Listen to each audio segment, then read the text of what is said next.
Welcome to Investments for Impact, Dr. Ken Simiyu and Dr. Robert Karanja. We are going to have a very exciting conversation today about the very beginnings of Villgro Africa, and I'm really looking forward to it.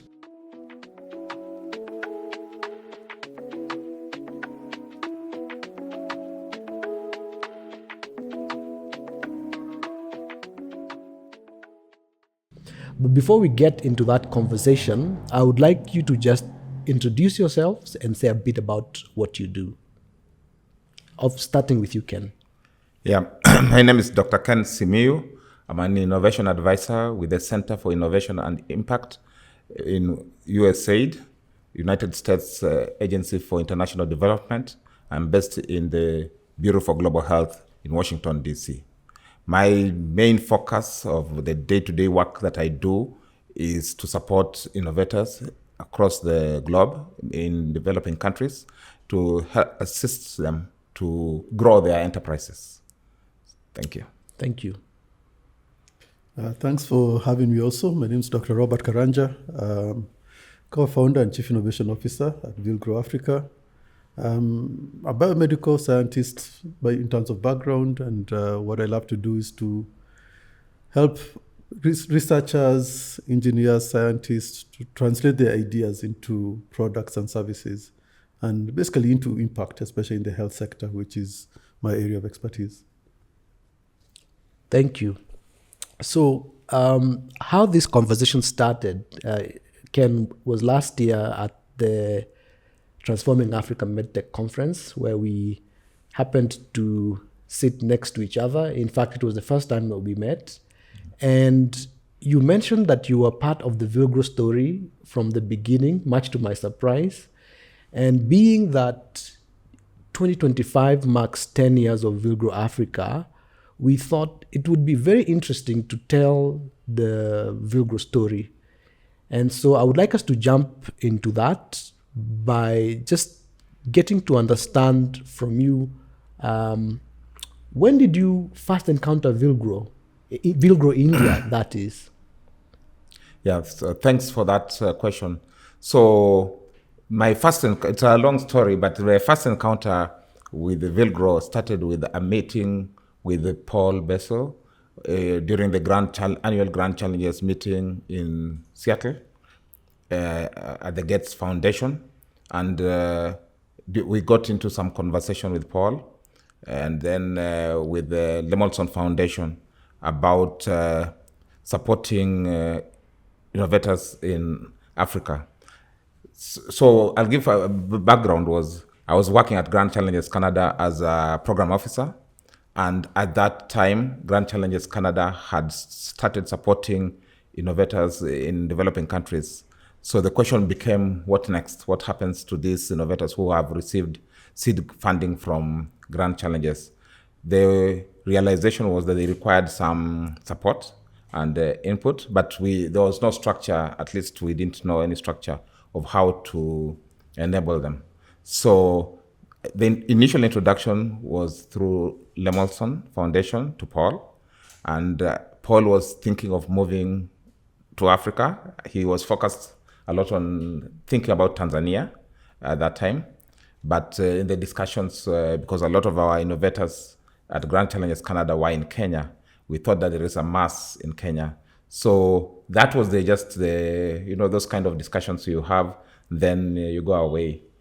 Then later on is when, of course, Villgro Africa was founded, but that's the initial discussion. Perhaps I'll get into the details of what next. Yes.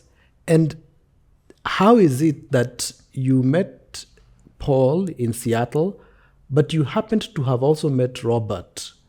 And I don't know if you had already met Wilfred and Rob. Who did you meet first between the Villgro Africa co-founders? So it's interesting how it happened that I met Robert when he was at Cambridge. I was a PhD student doing a case study on Cambridge. Mm-hmm. And so he was one of the key informants, but also showed significant interests in biotech entrepreneurship. And so we just got talking, but he was a key informant there. Then during that meeting, Paul introduced me to Wilfred. So I'd come to Kenya for, a conference. And I met Wilfred separately. He was a fellow in Villgro India. So we met here in Kenya. And then how I met Rob Beyer is he had also heard of Grand Challenges Canada. So he came to Canada, to the office. We actually met in person. And he said he's interested in bio-entrepreneurship in Kenya. What can we do? So I introduced him to Wilfred. I said, if you want more details on what is the landscape, perhaps Robert would know more details. So they came and discussed. But how they agreed to form Villgro Africa, I really don't know how. But that's how. We'll come to that in a minute. But I just think it's very interesting how you actually met the three of them separately. Yes. And you are the catalyst that brought them all together.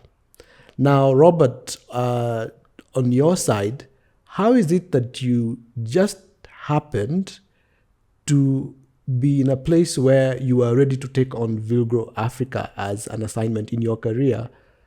Like, what were the circumstances around your life at the time that allowed you to get on board this ship? Actually, for me, it was really just a natural progression. I started off as a scientist, working in the labs, trying to figure out how do you solve the problems we're seeing in the community by coming up with medical solutions. And what occurred to me is that even if we came up with a miracle drug for cancer or HIV in the labs in Cambridge, I didn't see how it would ever move out of those labs. And to me, that was a troubling thought.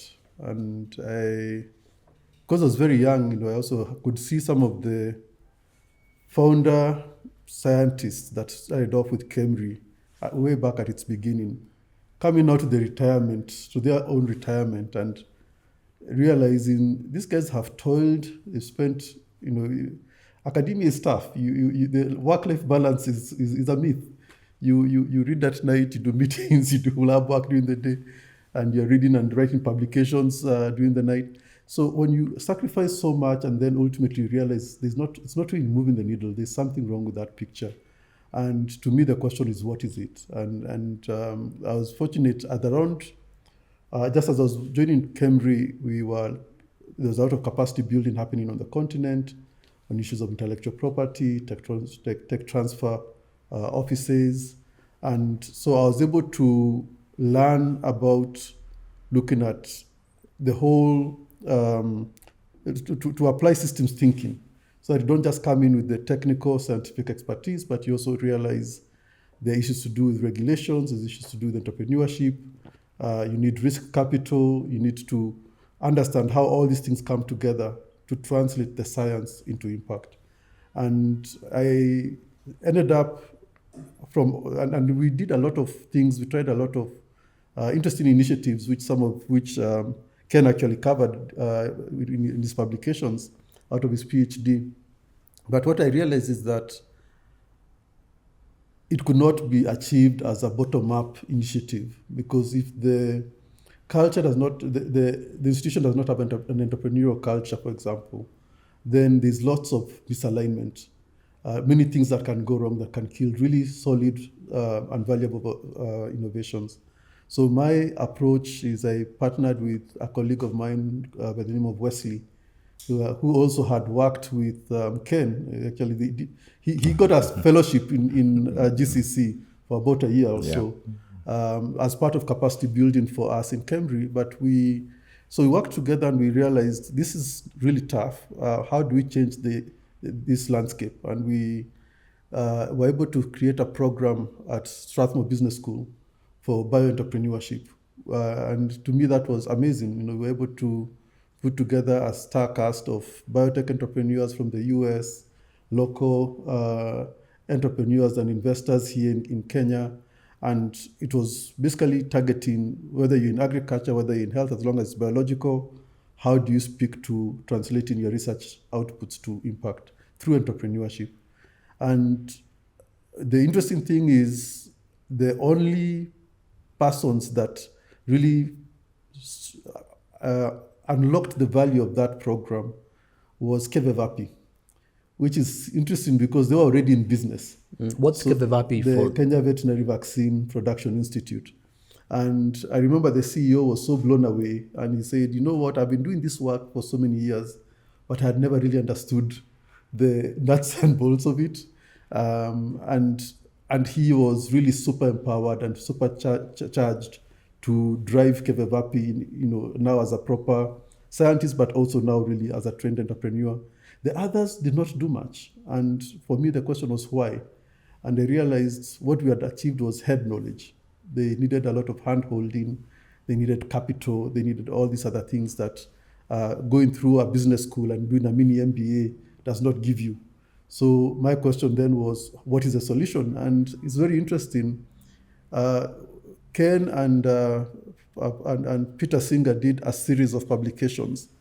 And I think in the last one of those series of publications, which they published on PubMed Central, they actually nailed it, because they basically said, when they're looking at all the stagnant innovations in Africa, they believed that the solution would really be to have venture capital based, like not from the West, but from, in fact, they actually said specifically India or China, that are structured as an incubator, so that you're not just bringing in money, but you're actually an incubator to then provide the kind of support that these innovators need to be able to bridge that valley of death and to start seeing these innovations really transforming into impact. And I was like, yeah, this is the solution. We need to have an incubator. So I actually started, I love doing concepts, started to think of, and I couldn't figure out where the money is going to come from. But I had this 2-pager concept of the incubator in my head of what I thought we needed. Again, leveraging on these conversations with people like Ken, looking at publications, having very many discussions with other people. And when I was approached by Rob, and he goes like, we are coming to want to set up an incubator, a health incubator in Kenya, and we were told to come and talk to you. I was like, really? So it was kind of like, so what exactly do you have in mind? And you were saying about Villgro and all of these things, and sorry that I was trying to read up on, and so in a sense we kind of swapped concepts. So I told him, this is the way I look at it. Let me understand how you look at it. And from that conversation, I ended up joining the team of Rob and Wilfred. And we actually had one other gentleman at that time that was part of that team. And we basically then, because none of them were in the health sector, I ended up actually leading the team in those foundational years as the CEO for Villgro, the time as Villgro Kenya. So that's kind of how it happened. It was really just, do I call it serendipity or do I call it destiny? Mm-hmm. That at the exact point in time when, after so many iterations, from trying to be an entrepreneur within Cambry, getting frustrated, starting to think, how do I solve these problems, partnering with the business school, setting up a program, running a program, and then realizing it's still not addressing the main problem, and coming to the idea of we need an incubator, and starting to think through, what does this incubator look like? How do you structure it? What are its functions? And then ultimately finding people with the resources to get you started, but with the perfect fit. They didn't have the health the health sector background. It just clicked, and I'm grateful to God that I think it's been an interesting partnership for us as the co-founders from that day forward. Great. That's really, really interesting. So you had met Ken, the two of you had met before you met with Paul Basil and Wilfred. Yes. Wow. And that relationship was waiting. His PhD is what led to the founding of Grand Challenges Canada. Yeah, we were part So of this the... was the foundation of his work. Yeah, Was that with other Yeah. teams we were working in Asia and South Latin America. They were at the foundation. Wow. Yeah. And you met as part of the work around that particular PhD. Yes, that's how I met him. Yes. I was doing a case study on Camry, looking at stagnant technologies. So my PhD was focused on scoping technologies in Africa that are not being commercialized. And that's how I ended up in Camry to do a case study. Wow. Very, very interesting. Now, if we could just zoom out a bit and look at the health system context, because we've talked about the R&D innovation and translation of that.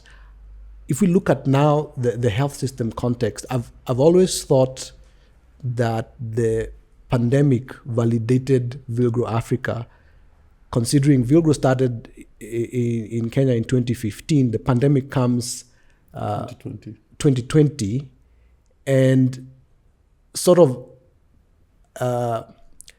moves innovation from being a nice idea to like a survival imperative. So if you could tie this discussion to what's going on in the health system at the time, and how does this idea respond to that context? You could start, Ken, and then we could go to Robert. All right, thanks. So before we go into the pandemic, so the initial, what happened is when I met Paul in Seattle, Lemelson Foundation was already supporting Paul in India, and I think Peru or one Latin American countries. And Lemelson Foundation was also interested in Africa. So Grand Challenges Canada partnered with Lemelson to provide a seed that supported Villgro Africa. And at that time, the idea was to focus on supporting entrepreneurs, mainly supported by Grand Challenges Canada, to transition them to scale. So in those formative years, the real idea was just having a platform, an incubation here to support those entrepreneurs. So how later on this evolved, of course, a lot of seed grants were given to entrepreneurs. The approach Grand Challenges was taking, which other organizations were not taking, was they had this integrated innovation. Every proposal had to have both the scientific merit, it should have the cultural context, social context, and also sustainability or a business model. Because the idea was not just to fund science for the sake of it in research institutions, but to fund entrepreneurs who have thought through both the scientific part, but really the sustainability component. And so that's how that merges with what Villgro's vision at that time was, because Villgro was focused on sustainability and impact. Prior to that, a lot of donors and research institutions were receiving grants, but they were mainly science. Just you get it as a scientific grant. Now, when it comes to the pandemic or the health landscape, of course, because of that sustainability approach, that a lot of these enterprises were now trying, at least maturing to the level of being able to contribute to the health landscape.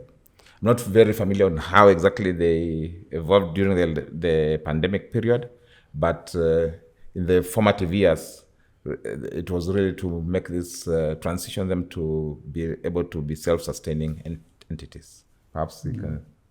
Yeah, actually, you're very right. I think to me, the way health landscape was back then was that word sustainability was such a foreign concept. It didn't exist. Health has traditionally been the domain for donor funding, grant funding. It's more how do we save lives? And within the health professions, there is this mindset that it's a noble profession. So when you start introducing words like profit, that's a dirty word.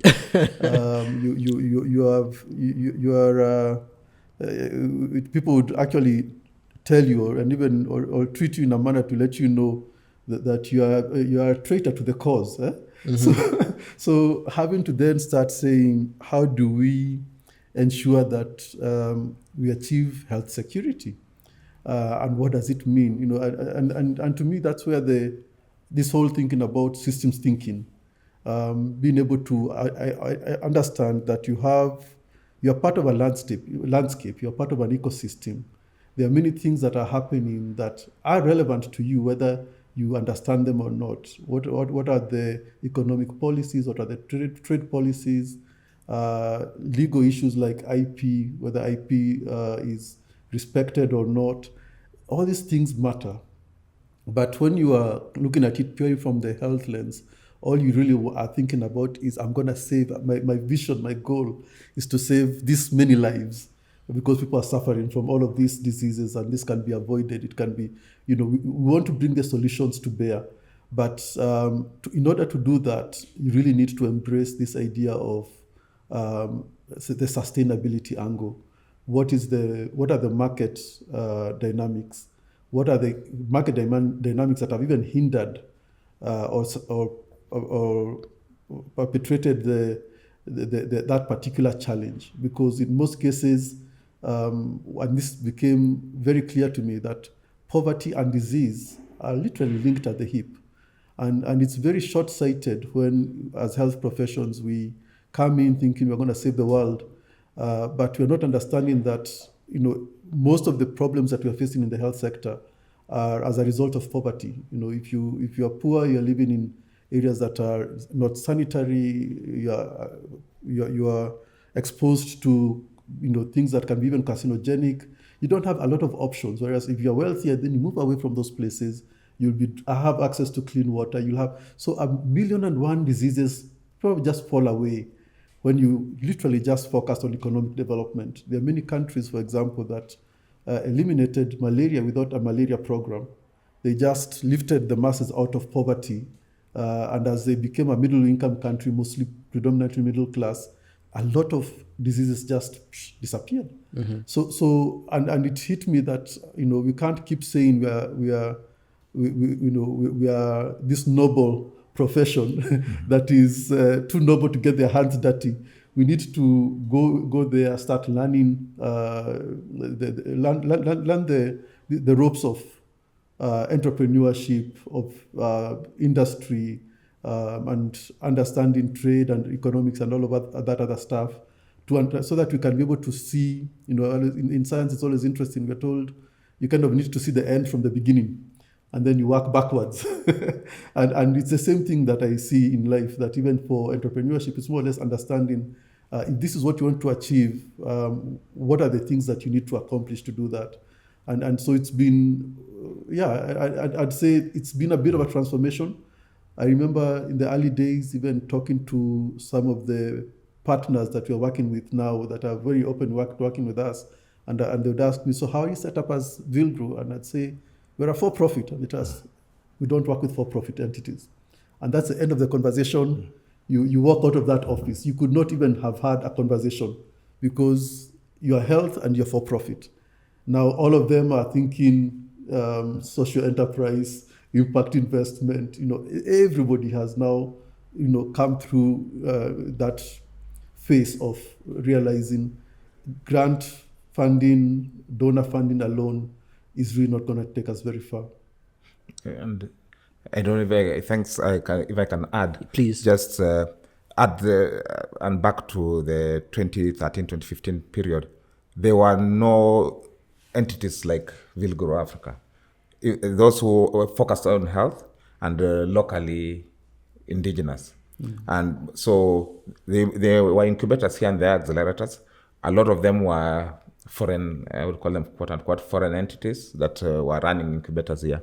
So the need for having a locally grown institutional incubator focused on health was really paramount.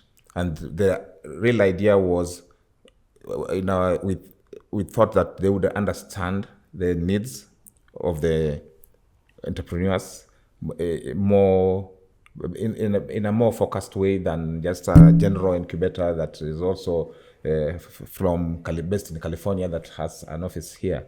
So that's how the value of an organization like Villgro in supporting health entrepreneurs is, as a pioneer, you cannot just underestimate the value of this organization.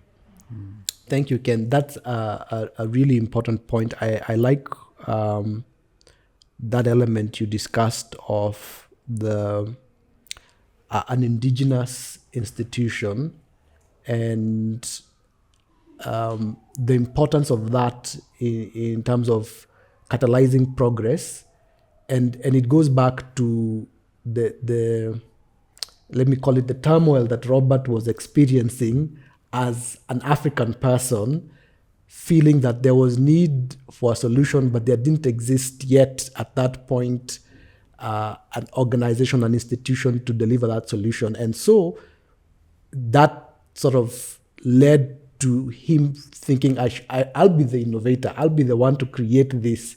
And so I think kudos to both of you for the great jobs that you were both doing separately and how that just sort of came together.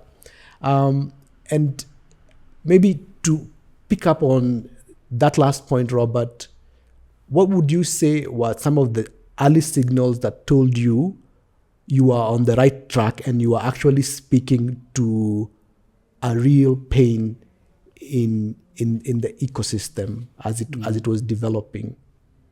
Yeah, that's a good question. I think it's very interesting because the first entrepreneurs that we onboarded into the Villgro incubation here as Villgro Kenya back then, they were also it was a foreign concept to them also. So we had to have conversations of what is an incubator. They wanted to understand what's in it for you, because they're trying to figure out, when anybody says when something is too good, you have to think twice. So we'd have to have this dance of filling each other out and trying to check each other out, because we need to do due diligence as we typically do from an investment perspective. And for somebody who's never encountered or interacted with investment bankers before, venture capital, angel investors, they don't get it. They know if it's about capital, you go to a bank, you give a business plan, ask whether you give us a business plan or not, want to still meet with you, want to speak to your colleagues, want to speak to people who are in your supply chain. So it was interesting, and it took a lot of time to talk to people, help them understand what we're doing is different, but it's absolutely normal. And I think what I used to do is to refer to the tech space and help them understand. In the tech space, this is kind of, because people would look at iHub, they'd look at NILAB, they'd look at all of these basically ICT-focused innovation hubs. And I would point out what is similar between us and them. Of course, there's so many disparities. We didn't provide space. We're not the ones giving space and free Wi-Fi for you to come and hang out there and code. We're like, we'll come to you. You should not stop working. Mm-hmm. And I think the turning point was, especially when we were now in a position to start deploying capital to these startups, because then the word went out that, hey, these guys are actually serious. They're actually funding us. They're actually providing support and opening doors for us. And to me, the way I look at it is kind of like we've always, in my head, I've always thought we've snowballed. We started off in a very small way, but very methodically keeping at it, and you kind of snowball into a bigger snowball in terms of reputation, in terms of credibility, in terms of trust, and also in terms of our competence. So even when we were starting, it's one thing to have a lot of theoretical knowledge. It's another thing to have the know-how. And I can remember we started off with a boot camp in India. Day one of our operations, we actually flew to Chennai, and we had a massive program. And I felt, wow, this is just as good as the bioentrepreneurship I was doing at Strathmore. That kind of really immersed us into the understanding of social entrepreneurship and impact investment. And then now we had to come back start operating with the Villgro playbook. And of course, you go along and there are things that are not explicit in that playbook, and you're like, so how exactly do you deal with this? So Paul had to keep coming and going. Then finally, like, can we do it better? So then I remember we had 2 people that were seconded to us from India. We started off with Mariella, who came and worked with us for a couple of years. We even had Paul Belknap, who came and worked with us for a couple of years. And they really now strengthened, they filled that gap in terms of the tech transfer from Villgro India to us. And I can tell you the transformation in terms of how we operated, understanding how to calibrate the Indian model to fit this ecosystem, doing those many experiments until we figure out this is what the optimum probably is. It didn't happen overnight. It was just progressive building up, just by focusing on it. And then I think the biggest part of it also was having this vertical, like having a single focus on health. I think it would have been a lot crazier if we were trying to do health, agriculture, energy, because that was the model in India. But I really thank God that they allowed us to say, in fact, one of the lessons I learned from Paul, I remember him telling us, if he was to do it all over again, he would take one vertical and stick to it, because then that snowballing impact, that cumulative knowledge, getting deeper, becoming more and more competent, happens much faster, as opposed to when you are trying to do so on multiple fronts. So for us, I think it was okay that we were trailblazers, and the ecosystem did not understand what we were doing, and we didn't have a huge spotlight on us. It gave us that opportunity to learn, experiment, go through those paces. We cut our teeth in, just like we tell entrepreneurs, how do you validate a business model? Mm-hmm. We did the exact same thing, and eventually ended up growing to where we are, where we've now fully optimized processes and systems and ways of going about it. So can you seeded Villgro?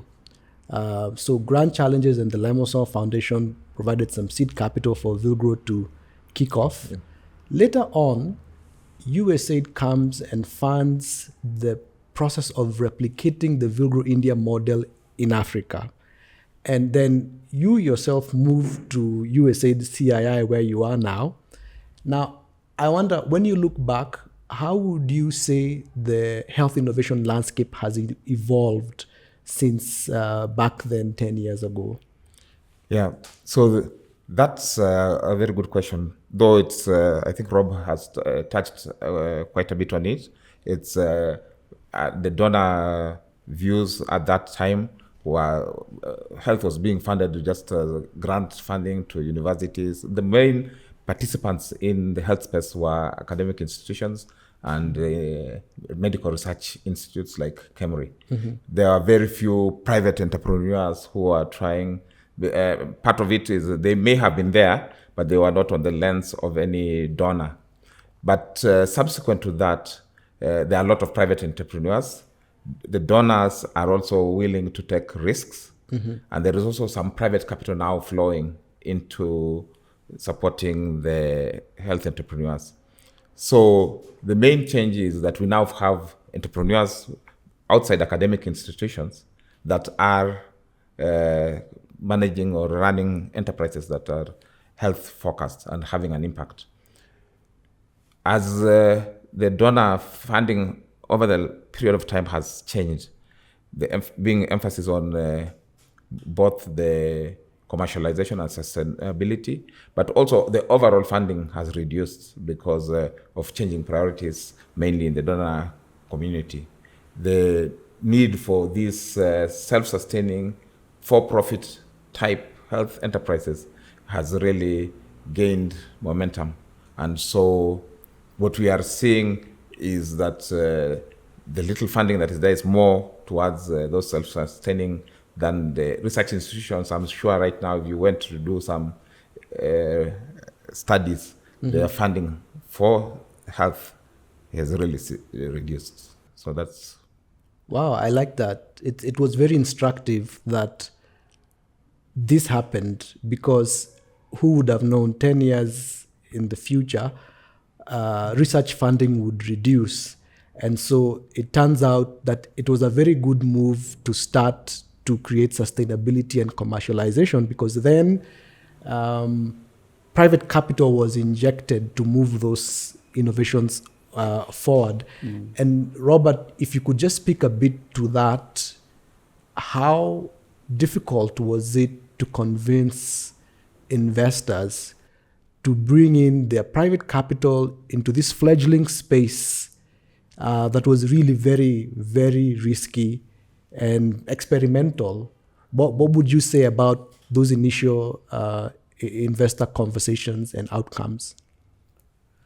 I think, to me, the way I look at it is, when you are an untested or unproven entity, it's always difficult for everybody, even for startup founders, when you don't have that big brand or big name behind you. And we encountered the same pretty much. But I think one of the things I learned is just being sincere. I'm not a big believer in fake it till you make it. I think it's always much better to be very sincere in terms of saying, this is what we intend to do, this is what we are thinking, this is how we think this is why we think we will succeed. And the reality of it is, most people, when you're fundraising, they will never give you big grants from the onset. They'll typically figure out, how do we start with a small grant or some small support, like Ken did at GCC with that seed. And then later on, you give it a chance to prove yourself, and then if you have to have that conversation and build up slowly. So again, going back to my analogy of the snowball effect, that always be willing to start small, but also stretch. Make sure that you don't become comfortable and become, and not fail to aspire to go forward. Then the other thing that I think has also changed, which is interesting, is the Africa that we have now is quite different from back then. If you look back at the macroeconomic level, there's been so much more investment in Africa, to be honest, in terms of infrastructure, in terms of the roads, in terms of airports, in terms of, for example, Kenya now, I think we have about 5 or 6 undersea fiber optic cables that have landed here. The government is rolling out this massive digital superhighway infrastructure across the... And this is not unique to Kenya. So if you look at what's been happening across the continent, it's becoming easier and easier to do trade within Africa. And I think that's been the other big thing, because you cannot do knowledge economy based on domestic market. It always has to be domestic is a testing ground. Export is the focus, because the investors need to understand where the scale going to come from. Mm-hmm. And to be honest, there was a time when it was difficult to honestly speak to scale, just because we were less interconnected. We didn't have the infrastructure for trade. And I've seen more and more, I think the last 15, 20 years has been African governments really investing heavily in infrastructure. And I think now, the way in my head I always look at it is that I think we're getting to a point where we have, it may not be sufficient, but we have something better than what we had before. But it's like a computer. A computer cannot be just hardware. So these roads, these sports, and what have you are just hardware. You need the software in the computer to then realize the value of the computer. And to me, that's where our expertise comes in. How do you build a knowledge-driven economy? How do you How do you build an innovation ecosystem that is able to create jobs, it's able to create value chains, it's able to create and sustain social impact, and to scale it. So it's much better now than it was back then, and we can't take credit for that. I'll just say, to be honest, I see a lot of the aspirations that were there way back at the turn of the century, when there was the NEPAD initiatives with the likes of Thabo Mbeki and Obasanjo and Wade in Senegal, Calestas Juma from Kenya. So these guys actually did it. They actually painted a picture of the way they wanted Africa to go. They identified low-hanging fruit like ICT, and one way or the other, I think more than half of what they were driving towards has probably been achieved. A lot more can be done, but at least we've not stagnated. And that has really changed the landscape. So when we talk of even this pivot from donor funding to more of trade, I think I'm happy that as a continent, we've made those investments. How are we going to pay those loans? Because all of that is debt, and now most of our governments are worried about debt. It's going to be by building a knowledge-driven economy that creates the jobs, creates the middle class, and creates the local value chains. So to me, it's kind of, again, serendipity, I don't know, but because there are many things that have to fall in place for this thing to work. But when I look at it, I think by and large, the different things that needed to have happened have actually been happening. And just to add onto what he's saying, another part that has changed is the mindset of mainly scientists. Previously, scientists in universities, in institutions like Cambridge and others across Africa were carrying out very brilliant research, but not commercializing it because their career path was really an academic career path. They didn't see any avenue for the idea, so they would continue just churning out brilliant ideas, products, services, but they would stay with the institutions. That's how the stagnant technology concept came.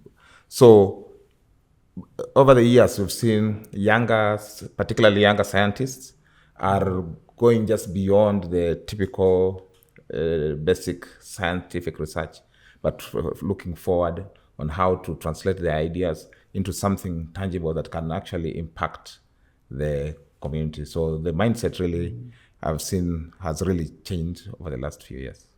Wonderful. And back to you, Robert. If you could now link that to the health system context. So how do you think Africa's demand for health innovation, how are those demands evolving on the one hand, and how will now this innovation ecosystem need to change to adapt to those changing needs? Yeah, I think it's interesting because there's so much happening in the science and technology space.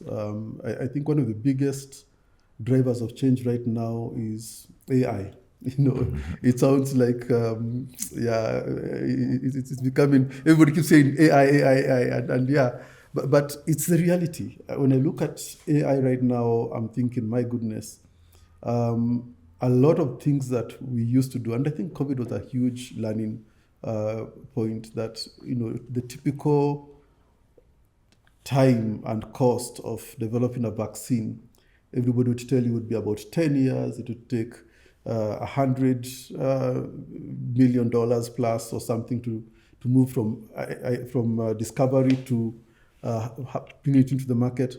And if you look at what happened in that particular case, yes, we leveraged existing knowledge, but AI was a critical part of it. The minute that the first full sequence of the COVID virus was made public, I can assure you pretty much every vaccine that we used was designed within 48 hours of that virus sequence being made available to scientists all over the world. And that's the beauty of AI and machine learning. So when you think about drug vaccine discovery, you think about medtech, we have been able to do things faster. You can do so much more experiments in silico that will help you to optimize before you even get to doing the experiments in the test tube or in animals or in humans. And it reduces the attrition rate, because what has made health technology so expensive is that there's so much failure from discovery to up to, all at every step. There's many candidates that just never make it through. So that by the time you're seeing a single molecule or product coming out of that entire product development pipeline, there's a hidden cost of all the others that failed that were targeting the same problem. So how do we, so to me, I think I look at it and I'm asking myself, what does this mean for us in Africa? The first thing is, for example, I don't need to have all the capacity for drug vaccine discovery that exists in the West when I'm here in Africa, because now I can do a lot of this stuff in silico also. And by the time I get to the point where I now need to move into the actual lab, I'd have done, so much more work. So now we can do our own drug vaccine discovery for some of the diseases that have been, tormenting us for many years, that are of no economic impact to any other part of the world. So things like river blindness, things like schistosomiasis. So there are some of these very neglected tropical diseases that, if you think about the traditional farmer model, it will never be economically viable to develop solutions for. Now we can look at how AI and machine learning and robotics are transforming R&D, discovery phase, development, even clinical trials, even manufacturing. If you think about how manufacturing is being transformed in terms of the pharma space, you can do distributed manufacturing, for example, 3D printing of medical devices, so that this whole idea of something fails and you have to fly in the medical engineer from Germany or from Japan. So the technology is changing dramatically. And to me, I think if there are people who can leverage it more than anyone else, because we really need to leverage this democratization of technology through AI, machine learning, and robotics, I think it's going to be Africa. And the health sector especially, because it's turning the whole economics of whether it's medtech or pharma on its head. Diseases like Rift Valley fever, if you think about it, we typically see it every 10 years. So it doesn't make sense to have a whole production facility that is manufacturing vaccines for this RVF, because after 10 years is when you're going to see it again. So you can do small scale, still economically viable development and production, and then when it's gone, switch it to something else. So there's so much that's happening that I think, just like the way I look at it, I see this fourth industrial revolution really as the mobile platform coming to the life sciences, and just what the mobile platform has done for us in communications, in fintech. I think the next 5-10 years are really going to be transformative. Excellent. I really like that. So basically you're saying we can accelerate progress towards addressing uniquely African problems by leveraging emerging technologies like AI and machine learning. That are more cost effective. Yes. They reduce the cheaper, faster. Right. Then now the whole economics of, because to me the health issues for Africa have not really been the lack of the science or the technology. It has been the economic viability of solving these problems. Because if you look at it, it's really been more of huge facilities, massive scale, and massive economies of scale. Now being able to compete with people who have that massive economies of scale and still doing small, medium production is a game changer. And that's what I was saying. Even that aspect of the infrastructural investments that are opening up the continent to, then you can do this and still supply the region and stuff like that. Those are the things that I'm seeing that, it's such a paradigm shift that I'm hoping the only thing I think that we really need to do is to make sure that investors are aware of it. So we do need to highlight how the landscape has changed and how the traditional model is being challenged. And I think we need to see the success stories that actually successfully challenge those traditional models. Yeah. Thank you. Yeah, and just to add to that, it's also at least makes me proud to say at least institutions like Villgro and other incubators have realized that changing landscape and offers tailored programs that address whether it's AI, whether it is climate change, whether it is digital health. And we are going to increasingly see more of that, more focused, targeted programs. The donors will be more interested in those ones than the general health type investments that we've been doing in the past. Wonderful. And in fact, Ken, that leads us very well to our next question as we conclude. As we have this discussion, it's very interesting, the serendipity of it all, that you, as an African person, happened to be at the center of all of this. You are at the founding of GCC, and then you helped to catalyze and seed Villgro Africa. Then you end up at USAID. I think, like, how did all this happen? Like, it would be good if you just comment a bit about that before I ask you my next question, because I think it's just, I don't know, destiny, as Robert said. You need to give some career guidance. Yeah. How do you do this? Yeah. Magic is just... How do you end up being at the center of all of this? So yeah, thanks. A lot of it was... we're making you our mascot. Yeah. A lot of it was through, okay, as you say, serendipity, but it was through my PhD program. I started developing an interest in health innovation mainly in sub-Saharan Africa. At that time, my supervisor and mentor, Peter Singer, who I credit to my real career, was also interested in this space. So once Grand Challenges was founded, we had some data on Africa that about stagnant technologies, about the ecosystem, about institutions. And so being an African, I had already both done my PhD. I did my PhD in Africa. I did it in 6 countries, I remember. And then I also had networks, friends like Rob and others. So once Grand Challenges was launched, we needed to get innovators, the word out to innovators. I spent a lot of time crisscrossing the continent, marketing the program, using my networks, contacting anybody who I knew. So that's started interest. A lot of people had never heard of Grand Challenges Canada or thought about it. So that started a lot of interest, a lot of, we started receiving a lot of applications from African innovators. So then also in USAID, I work in investment readiness programs. I've been interested in Africa. There is the increasing localization element. The focus of both USAID and Grand Challenges is to support indigenous organizations, both as entrepreneurs or those supporting entrepreneurs.